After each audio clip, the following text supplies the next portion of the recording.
तो hello guys, आपका स्वागत है मेरे यूट्यूब चैनल एनिम टाइम पर। तो जिन्होंने भी पुराने एपिसोड्स नहीं देखे हैं जाकर ज़रूर देख लें, और जिनको बकैती करना है करते रहो। तो शुरू करते हैं बिना किसी बकचोदी के।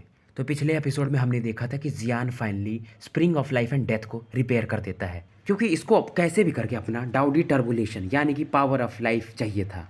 सभी के मन में एक अलग ही एक्सपेक्टेशन होता है, सभी लोग अब इधर बढ़ने लगते हैं, क्योंकि अगर किसी का पावर ऑफ लाइफ इंक्रीज हो जाएगा तो बाद में जब वो डाउडी 9 स्टार पर पहुंचेगा तो उसे पावर ऑफ डेथ मिलेगा, और ये भी उसके बाद उसी प्रकार का इवॉल्व होकर के ग्रेटर पावर मिलेगा। वैसे भी यिंग अंदर जा रही होती, इसका पावर ऑफ लाइफ यानी डाउडी टर्बुलेशन 8th रैंक का पहले ही रहता है। शायद यहाँ पर जाने के बाद ये 9th रैंक पर पहुंच जाए। फूयाओ कहती है कि 9th रैंक ये तो इतना आसान भी नहीं होगा। फूयाओ का power of life 6th rank का रहता है। जियूकी का भी रैंक 8th रहता है। यूरू, किंगजिन और मूफेंग ये सभी 7th रैंक पर रहते हैं। जियान अब जैसे ही इस स्प्रिंग में एंटर करता है, ये मतलब काफ़ी सारे पेन फील करने लगता है। तो जियान अपनी होली फ्लेम को यूज़ नहीं करता है, तो ये धीरे धीरे करके power of life and death का पावर जो रहता है स्प्रिंग का एब्जॉर्ब करना शुरू कर देता है। अब जियान जब एब्जॉर्ब शुरू करना मतलब पावर शुरू करता है एब्जॉर्ब करना, तो इसके बॉडी में पावर ऑफ डेथ का भी पावर जाने लगता है। जियान अब सोचता है क्योंकि इसके पास पावर ऑफ लाइफ है ही नहीं, अगर ये इस पावर को एब्जॉर्ब करेगा तो शायद ये मर भी सकता है। बाकी सभी लोग दोनों पावर यानी पावर ऑफ लाइफ और डेथ एब्जॉर्ब कर सकते थे, क्योंकि उनके पास पहले से पावर ऑफ लाइफ था, पर जियान यहाँ पर हेल्पलेस था। जियान को मालूम था ये स्टेप एक के बाद एक लिया जा सकता है, तो ये कैसे भी करके पावर ऑफ लाइफ को ही बस एब्जॉर्ब करना शुरू कर देता है। इस प्रकार से 1 दिन 2 दिन 10 दिन बीत चुके रहते हैं। सभी लोग बाहर आ चुके थे। यिंगिंग अभी परेशान थी क्योंकि जियान बाहर नहीं आया था। यिंगिंग के बॉडी का जो पावर ऑफ लाइफ रहता है अभी भी ये 8 स्टार पर ही होता है, पर कंसंट्रेशन कहीं ज़्यादा होता है। जियूकी का भी सेम हाल रहता है, इसका भी जो पावर ऑफ लाइफ रहता है 8th रैंक के पीक पर पहुंच जाता है, पर 9th रैंक इसके लिए भी मुश्किल था। सेम सभी का हाल होता है, जिसका 7th रैंक के स्टार्टिंग में था इनका पीक पर पहुंच जाता है पावर। एक ही लड़की थी जिसका पावर ऑफ लाइफ बढ़ गया था, वो थी फूयाओ। 6th रैंक से ये 7th स्टार पर पहुंच गई थी। इधर ये लोग देखते हैं स्प्रिंग वाटर इसमें वायलेंटली फ्लक्चुएट करना शुरू कर दिया था। जियूकी फील करती यहाँ पर जो पावर ऑफ एनर्जी निकल रहा था लाइफ का काफी भयंकर था। किंगजिन भी हैरान थे क्योंकि इस पूल में power of life and death दोनों था, पर ये जो पावर अभी दिख रहा था इसमें केवल पावर ऑफ लाइफ था।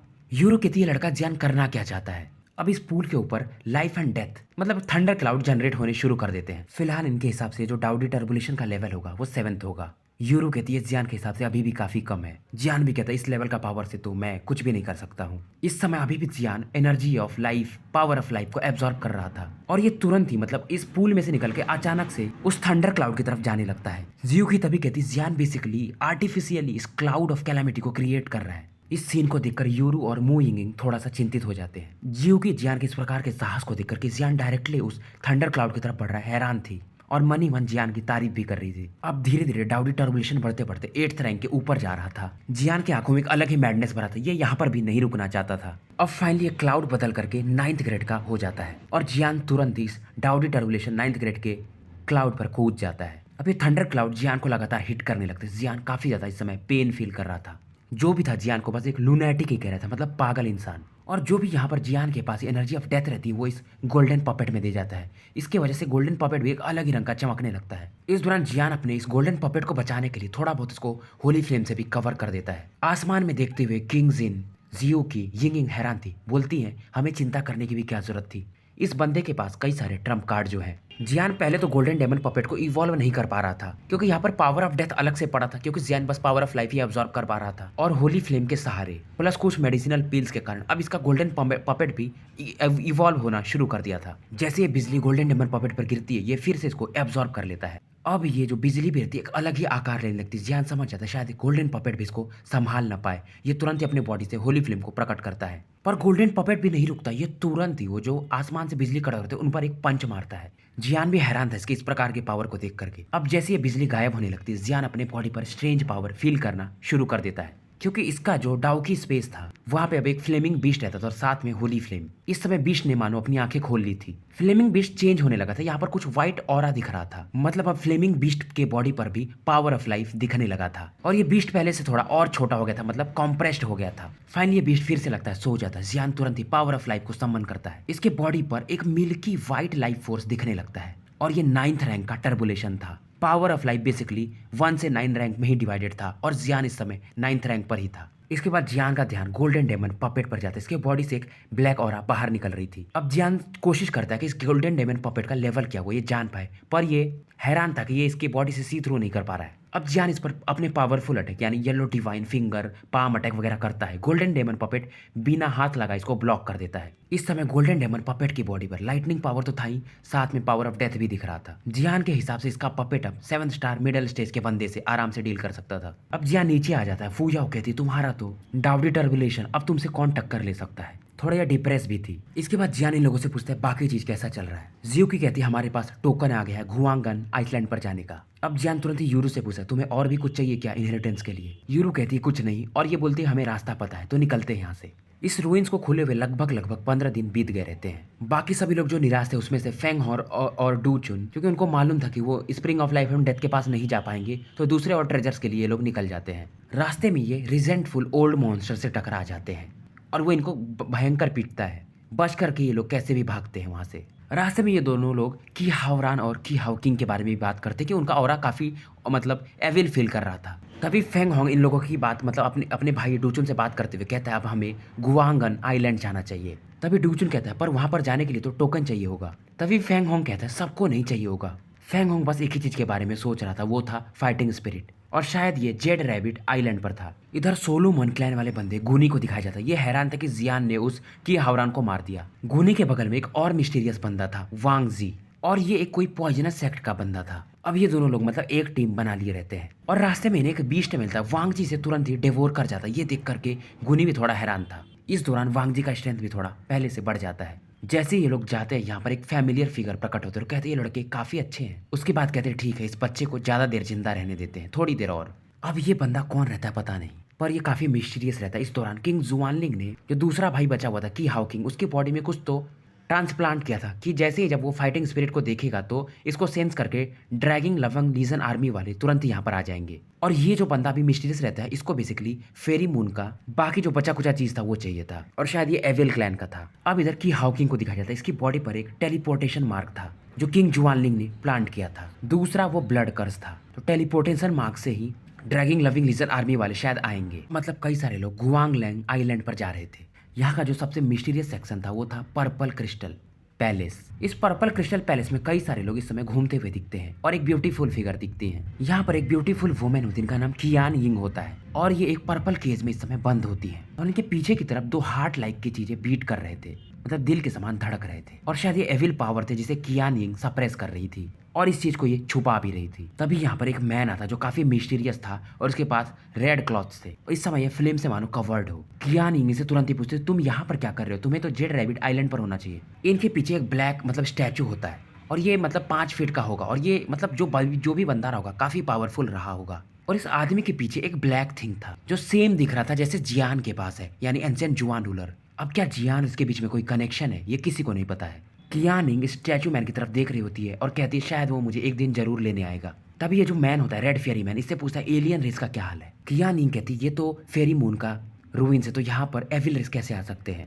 ये फेरी मैन इससे कहता है तुम यहाँ से जा सकती हो, पर ये लड़की जो कियान यिंग थी उस स्टैचू की तरफ देखती है और कहती है जब तक ये नहीं आएगा मैं नहीं जाऊंगी। ये कियान यिंग कहती है जायो क्लैन जायो फैमिली वाले सही में कैंसर हैं इस दुनिया के लिए, पर फिर भी ये कहती है कि ग्रेट 1000 वर्ल्ड में अगर मैं किसी रेस को सबसे ज्यादा मानती हूँ तो वो जायो फैमिली ही है। उसके बाद ये आदमी इधर से चला जाता है। ये लड़की जायो यिंग जो रहती है कहती है ब्रदर जायो मू, मतलब इस स्टैचू की तरफ देख के आप कब आओगे मुझे लेने। कियान यिंग के पीछे जो 2 हार्ट्स होते हैं इस समय इनमें से फिर से एविल ऑरा निकलने लगती है। इधर सीन शिफ्ट होता है और जियान वगैरह को दिखाया जाता है। यहाँ पर अंकल रैड भी रहते हैं। जियान स्माइल करता है और कहता है मुझे उम्मीद है कि आप गलत रास्ता नहीं दिखा रहे होंगे। ये चूहा तुरंत ही यिंग यिंग के पास मतलब छिप जाता है, जियान से मानो ये डर रहा हो। तभी फूया वो कहती है यहाँ पर मुझे लगता है काफी लोग आ चुके हैं। अब जियान जब ये लोग एंट्रेंस पर पहुंच जाते हैं तो सामने का गेट खोलने के लिए दोनों आइलैंड का पुराने वाले का टोकन चाहिए होगा। मून लाइट का तो इनके पास था टोकन, पर वो जेड रैबिट वाला जो आइलैंड था उसका टोकन इन लोगों के पास नहीं था। तभी इस आइलैंड के आसपास एक बंदा होता है पीले वैली का, ये मैंगफे नाम का होता है। ये कहता है कि जेड रैबिट क्लैन का मेरे पास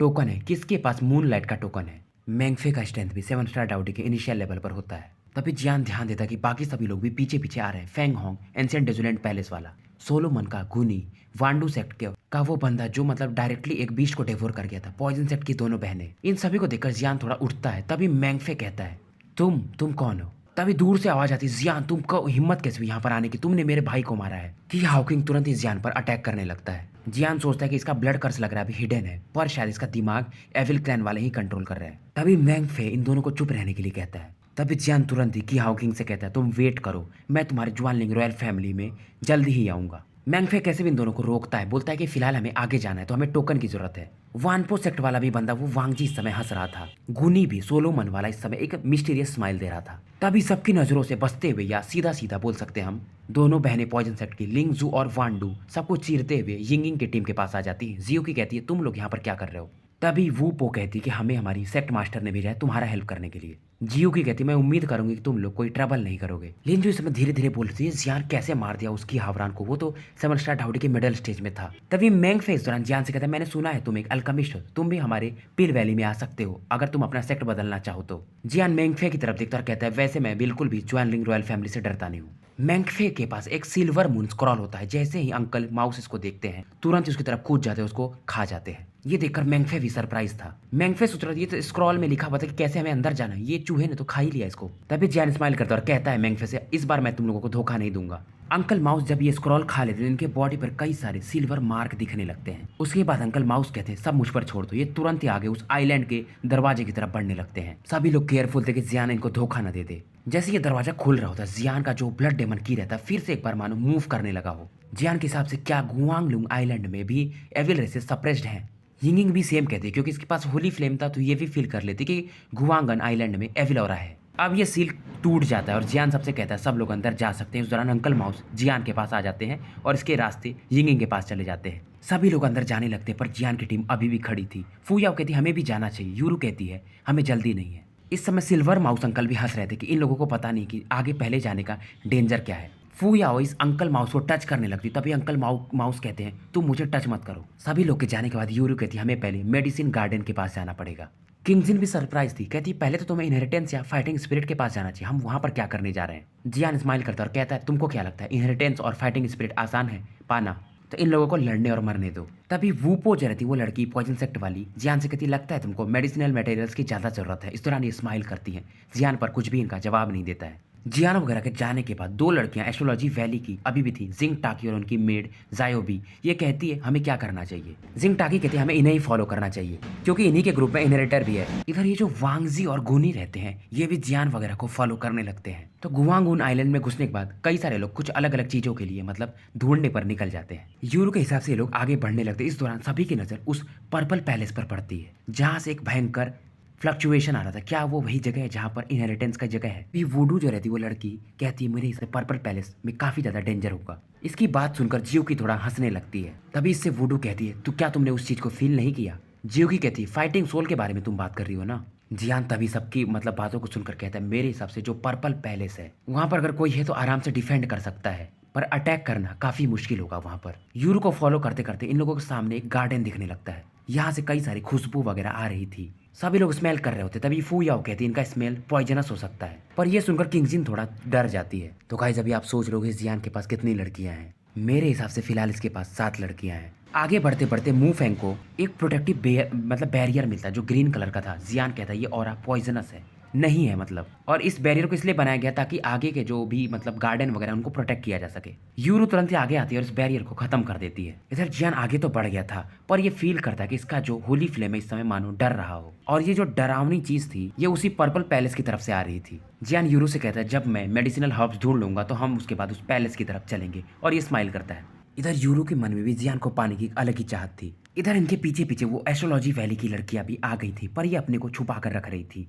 इधर वो बंदे वांगजी और गुनी भी थोड़ी दूर पर आ गए थे। ये दोनों बंदे अपना ब्रेथ छिपा करके फिर से इस मतलब मेडिसिनल गार्डन में एंटर कर जाते हैं, और दोनों लड़कियां भी जो एस्ट्रोलॉजी वैली वाली थी वो भी। जियान बेसिकली अपने सोल पावर से इन लोगों को पहले ही फील कर चुका था। फूयाओ पूछती जियान क्या हुआ। जियान कहता है कुछ नहीं। मेडिसिनल गार्डन में इनको कई सारे भयंकर लेवल के हर्ब्स मिलते हैं जैसे किंग जिंगलियान, मिलेनियम ब्लड रॉन्ग essence, Hong Shui liquid. Jian हंसता और फूयाओ से कहता है ये तो बस शुरुआत है। इधर वुडू भी और लिंगजू भी थोड़ा दूर निकल जाती हैं ताकि ये कुछ पॉइजनस एलिमेंट यहाँ पर ढूंढ सके जो इनके लिए अच्छा हो सकता है। मूफेंग भी थोड़ा अलग दिशा में चला जाता है अपने हिसाब से। जब जियान इनके मुंह से पॉइजन का नाम सुनता है तो इसे लिटिल फेरी डॉक्टर की याद आती है। ये सोचता है वो कैसी होगी।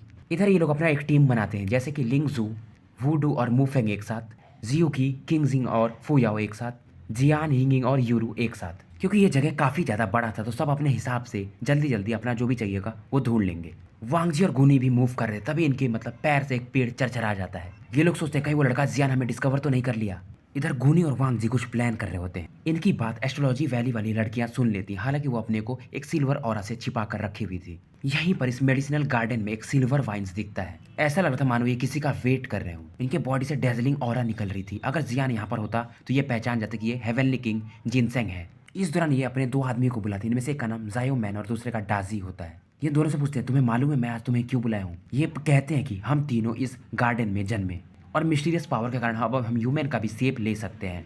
दोनों भाई इनकी बात सुनकर खुश थे, यानी कि हेवनली किंग जिनसेंग के। उसके बाद जिनसेंग इन दोनों से कहते तुम्हें मालूम है मैं कितने समय से यहाँ पर हूँ। शायद 900 साल मुझे हो गए हैं। 900 नहीं, बेसिकली 9000 साल, पर ये कहते लगभग 10,000 साल हो चुके हैं।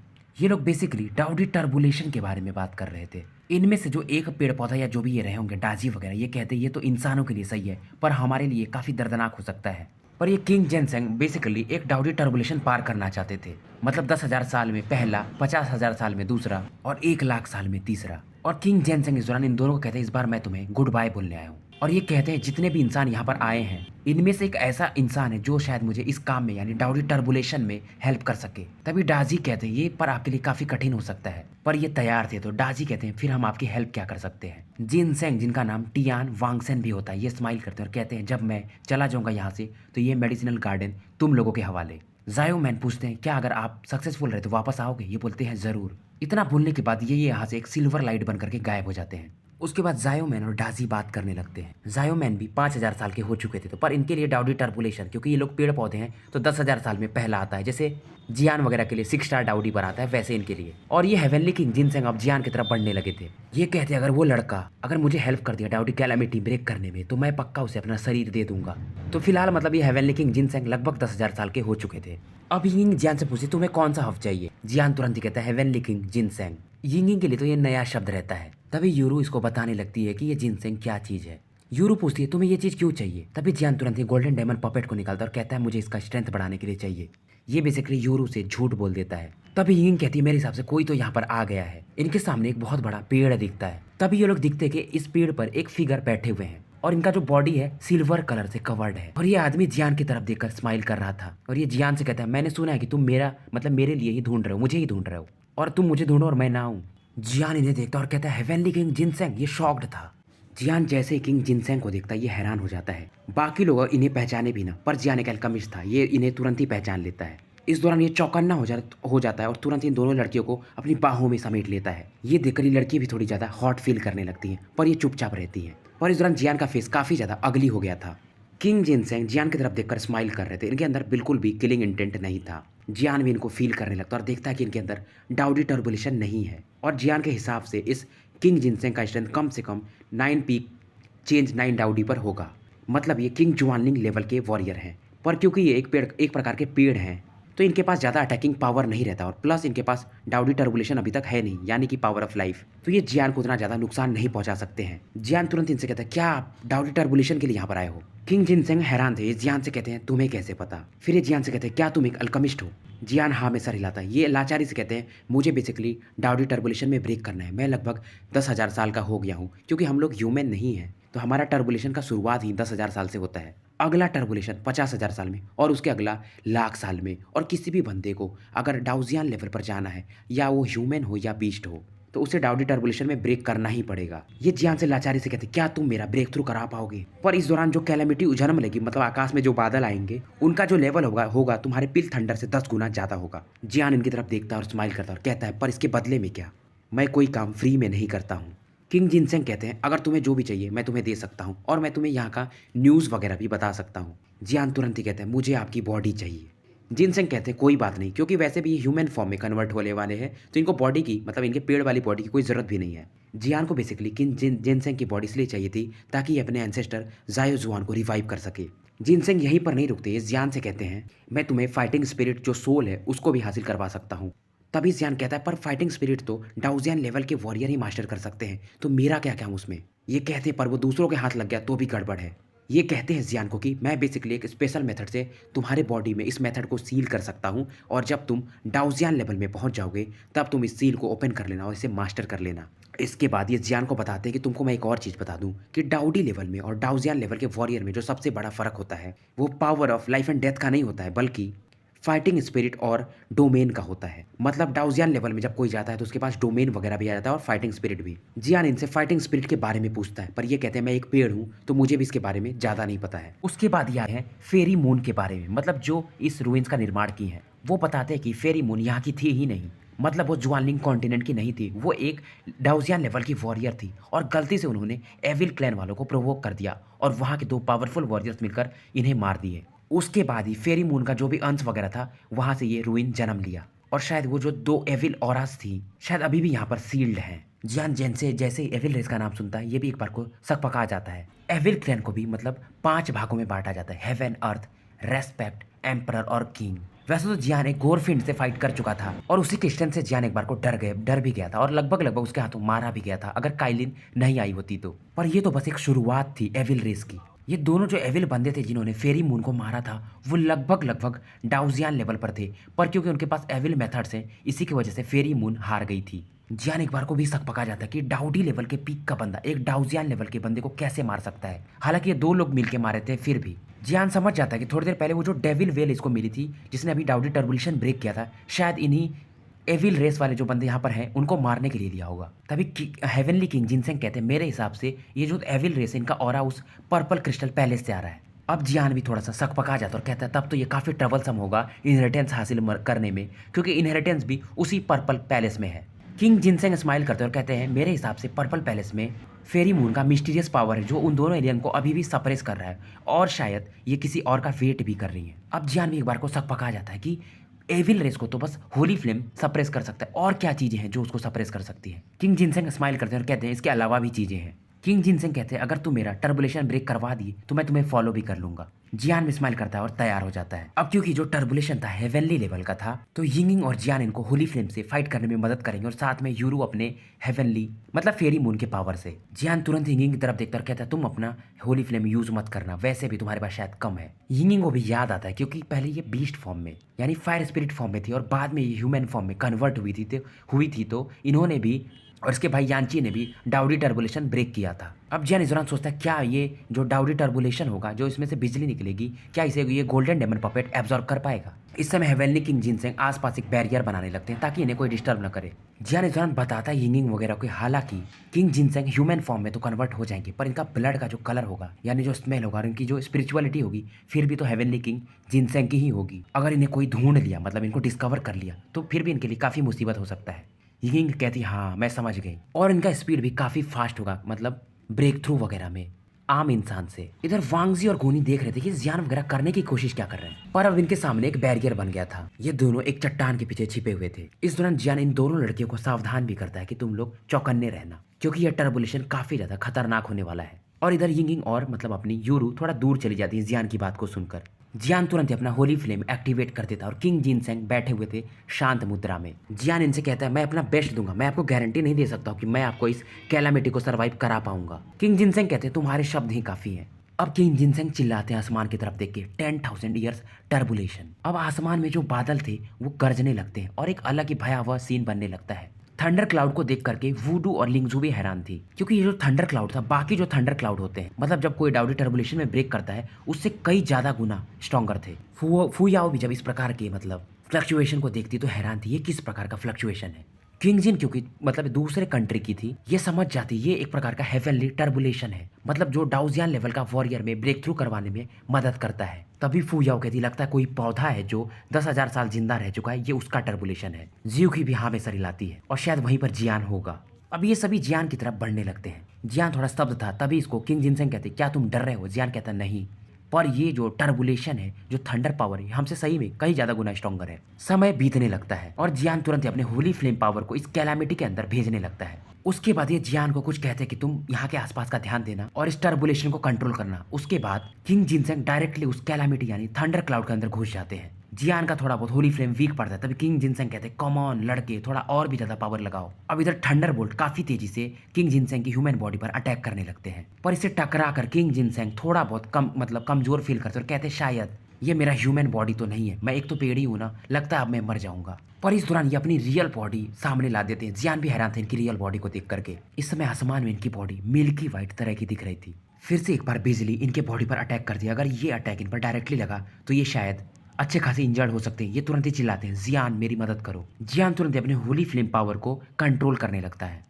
और इस अटैक को तुरंत ही ये होली फ्लेम रिजॉल्व कर देता है। पर जियान ये जानता था ये तो अभी शुरुआत है। अब क्योंकि जियान ने इस अटैक को रिजॉल्व किया था तो इस दौरान ये खून की उल्टी भी करने लगता है। जियान को ऐसा लगा नहीं था पहले। किंग जिनसेंग भी कहते लगता है इस लड़के का स्ट्रेंथ काफी कमजोर है, क्योंकि अभी तो ये बिजली की शुरुआत थी। जियान तुरंत अपने खून को पूछता और कहता है आप तैयार रहिए, निश्चिंत रहिए। जियान को खून इसलिए नहीं आया रहता है क्योंकि ये इस अटैक को डिसॉल्व कर दिया रहता है, बल्कि ये जो डाउडी टर्बुलेशन था इसको एब्जॉर्ब करने की कोशिश कर रहा था और ये इसको ट्रांसफॉर्म करके गोल्डन डेमन पपेट की बॉडी में भेज देता है। क्योंकि जियान के हिसाब से डायरेक्टली गोल्डन डेमन पपेट इस अटैक को नहीं ले सकता था। अब जियान तुरंत ही गोल्डन डेमन पपेट को बाहर निकाल देता है। उसके बाद जियान तुरंत ही उस टर्बुलेशन जो का सेंटर था उसकी तरफ बढ़ने लगता है। किंग जिनसेंग देखते तो कहते हैं ये लड़का तो मारा जाएगा, ये जियान को यहाँ से बाहर निकलने को कहते हैं। जियान कहता है आप टेंशन मत लीजिए, मुझे पता है। जियान के साथ इसका पपेट भी था। अब जियान स्माइल करते हुए इनसे कहता है आप अपना सबसे पावरफुल टर्बुलेशन निकालिए जिससे कि आप इवॉल्व हो सकते हो, मैं उसे तुरंत ही डिस्ट्रॉय कर दूंगा। इनके बॉडी से एक मिल्की व्हाइट लाइट निकलती है और डायरेक्टली उस टर्बुलेशन की तरफ बढ़ने लगती है। जैसे इनकी लाइट बढ़ने लगती है बिजली भी और तेजी से कांपने लगती है